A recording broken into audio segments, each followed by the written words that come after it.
Suruhanjaya Pencegah Rasuah Malaysia akan memanggil 4 ahli Parlimen Perikatan Nasional yang mengisytiharkan sokongan kepada Perdana Menteri Datuk Seri Anwar Ibrahim dalam masa terdekat. Ketua Pesuruhjaya SPRM Tan Sri Azam Baki berkata, ia bagi menyiasat dakwaan wujudnya unsur rasuah untuk beralih sokongan. Katanya buat masa ini kita tunggu laporan daripada polis. Siasatan terbuka akan dijalankan dalam tempoh terdekat. Beliau berkata laporan polis terhadap keempat-empat ahli Parlimen berkenaan dibuat pada Isnin lepas dan polis merujuk kepada SPRM untuk siasatan lanjut kerana laporan itu tertumpu kepada elemen rasuah. Pada Selasa lepas, Menteri Dalam Negeri Datuk Seri Saifuddin Nasution Ismail berkata, polis dan SPRM bersedia menjalankan siasatan secara profesional terhadap laporan. Kononnya terdapat unsur umpan, habuan dan ugutan berkaitan sokongan beberapa ahli Parlimen PN terhadap Perdana Menteri. Sebelum ini, 4 ahli Parlimen PN daripada Bersatu iaitu Datuk Iskandar Zulkarnain Abdul Khalik Kuala Kangsar, Datuk Suhaili Abdul Rahman Labuan, Muhammad Azizi Abu Naim Gomusang dan Zahari Kecil Jeli menyatakan pendirian menyokong Anwar menyebabkan timur dakwaan sokongan itu ada unsur rasuah. Sementara itu, Azam berkata SPRM akan mendedahkan laporan interim berhubung siasatan terhadap Aman Palestin Berhad yang didakwa wujud ketidakaturan dalam aktiviti pengumpulan derma oleh badan budak kerajaan itu untuk rakyat Palestin. Katanya beri tempoh masa pada SPRM siasat dan minggu depan laporan interim akan dikeluarkan kerana ia penting untuk orang ramai tahu. Mengenai laporan polis yang dibuat ekoran tomahan terhadap SPRM yang mendakwa agensi itu dikawal oleh kerajaan, Azhar berkata ia adalah tomahan liar dan tidak berasas. Katanya kes Syed Saddiq masih dalam peringkat rayuan dan mana-mana pihak tidak boleh petikai. Ada ketika SPRM kalah pendakwaan di mahkamah tetapi tidak ada pula pihak katakan sesiapa mempengaruhi mahkamah. SPRM membuat laporan polis berhubung hantaran dalam aplikasi TikTok yang didakwa mengandungi tuduhan palsu semasa pelancaran jentera pilihan raya kecil Parlimen Kemaman pada 10 November lepas. Hantaran dibuat naik seorang pemilik akaun media sosial itu memaparkan seorang pemimpin parti politik mengeluarkan beberapa tuduhan palsu dalam ceramah beliau. Antaranya jentera-jentera kerajaan, SPRM dan hakim-hakim dikawal oleh kerajaan selain mempetikai keputusan Hakim Mahkamah Tinggi berhubung sabitan pertuduhan ke atas Syed Saddiq. 2 ahli Parlimen Parti Pribumi Bersatu Malaysia di Kelantan yang menyatakan sokongan kepada Perdana Menteri Datuk Seri Anwar Ibrahim berkemungkinan menerima nasib sama seperti ahli Parlimen Kuala Kangsar dan Labuan.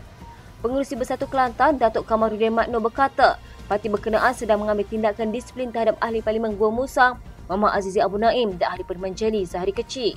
Menurutnya, keputusan terhadap kedua-dua bagaimanapun terserah kepada lembaga disiplin bersatu dan beliau sendiri tidak boleh mendahuluinya.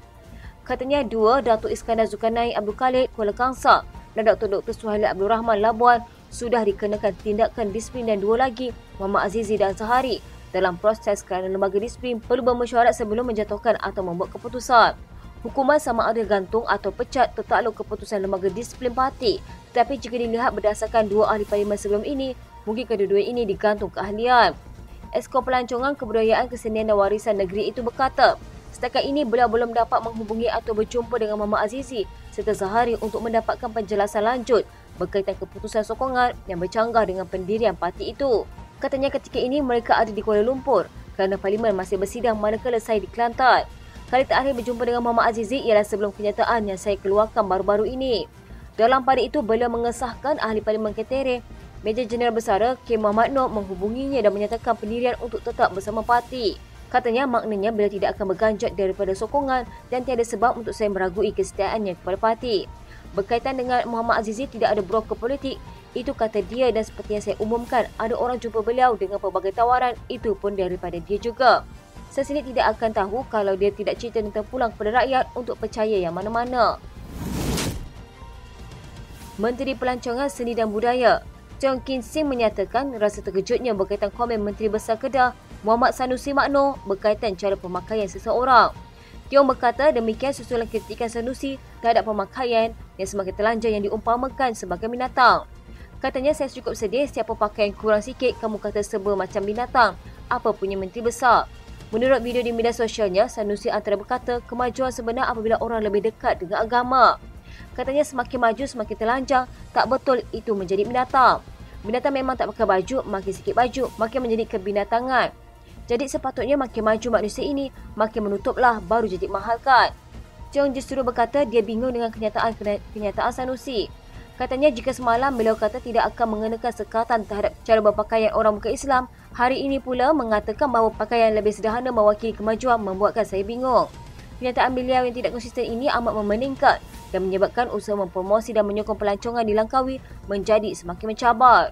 John juga berkata dia kini tidak berani menjalankan kempen untuk menggalakkan pelancong mengunjungi Langkawi. Kedua-dua pemimpin ini sebelum ini telah saling bertelagah dalam isu pemakaian pelancong dan dakwaan kemerosotan pelancong di Langkawi.